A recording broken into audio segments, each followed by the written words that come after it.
This is Bramble the Mountain King. It's an interesting indie game bringing in some new ideas and concepts for dark and scary storytelling. Dimfrost Studios pulled a lot of their inspiration from Nordic fables. Whether you're familiar with the stories or not, it was still an interesting tale to play. It ended up being quite a bit shorter than I expected, but that doesn't deter from what's been created. I enjoyed the few hours I had with it and want to share with you what to expect if you want to experience Bramble the Mountain King. With no spoilers, of course.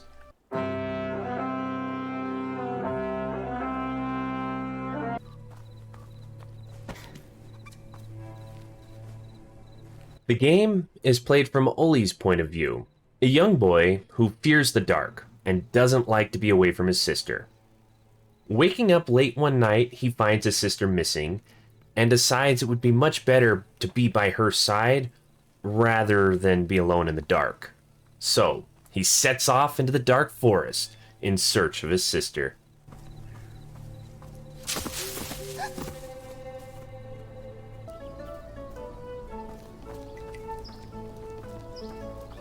At first glance, this may look like a cute game, with little gnomes, fairies, and hedgehogs.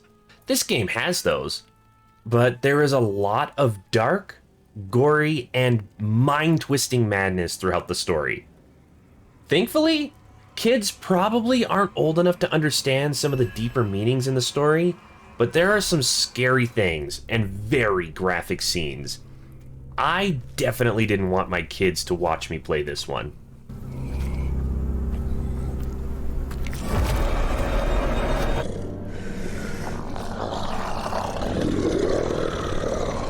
Bramble is a shorter game with mechanics that aren't hard to grasp. Most of the game consists of walking, running, or climbing. The environment is straightforward, always keeping you on the path, so it's pretty tough to get lost. I guess I did get turned around once. There was a small area where I got to ride a hedgehog, who moves so tediously slow. Anyway, I started to ride next to a lake, and started following a path. Apparently, hedgehogs can swim, who'da thunk, and I was supposed to take it into the water, so I had to turn it around and walk all the way back. Other than that one time, I didn't get lost moving around. Besides moving from one point to the next, there will be some places where Olle needs to sneak around so as not to be crushed. The areas usually had tall grass to hide in and enemies to avoid while crouched. Thankfully, if I failed, which happened quite a few times, the game was nice enough to place me shortly before my failure to try again.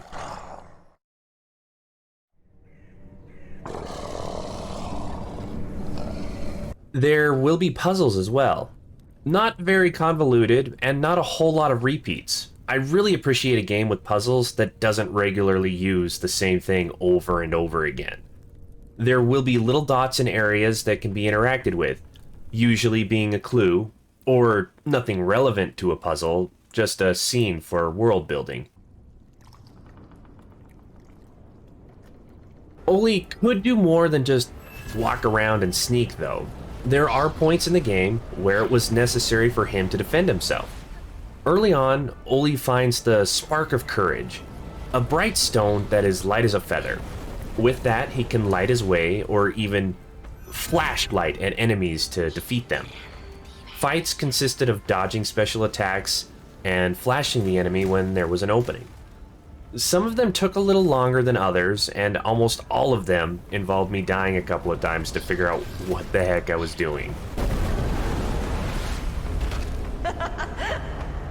The world created for Bramble was gorgeous on the surface. Within the dark forests and lakes were some of the more terrifying things I've ever experienced.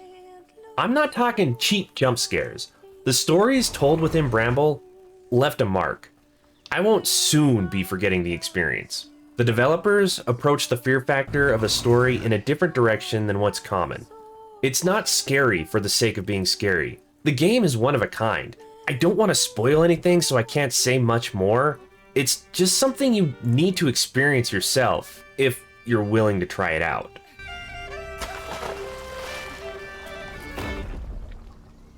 And finally, collectibles. There are a few different wooden statues that can be found throughout the game. They would depict important characters found in the story. Really not a whole lot to say about the statues. The only thing they were good for is an achievement saying, hey, I found everything. So if you're into finding everything, you can attempt that. I finished with only 7 found. I didn't look very hard. I was very impressed with most of the game.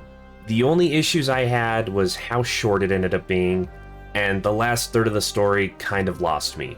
Or I was desensitized by that point. It was a lot to absorb when the credits started rolling. But don't worry, it didn't keep me awake too late after playing it. Well, I'm sure you've been waiting long enough. Let's get these ratings underway. The visuals were very good. The lighting worked very well, and everything was clear and smooth. Worthy of a 5. The overall story, it wasn't bad. I enjoyed the smaller stories found within the game more than the all-encompassing story. I'm gonna go with a 3. Gameplay was simple, not a lot of controls to remember, and it all worked great. It just got kind of boring after a while, so that's a 2. Replayability was not high at all. For me, this was definitely a one and done kind of game, so I'm giving it a 1. Fun is kind of a hard one to figure out. I enjoyed the game, that's for sure, until the last bit. It only took me 3.5 hours to beat, but it felt like a long 3.5 hours. The stories will stick with me, but the game, not so much. That's a 2. Making it the average of a 2.6. Placing Bramble the Mountain King on the lowest end of the mid-shelf. I can't decide if this short game was really worth what I paid. If it was an excellent story in a book, it would have been like half the price. The developers did put a lot of work into this game. I mean, it's gorgeous and unique. Just not quite long enough. So after everything you've heard, excellent story, unique, it might be worth it, or a sale, I honestly can't say. And now that I'm done with this one, time to move on to the next. I will see you there. Bye!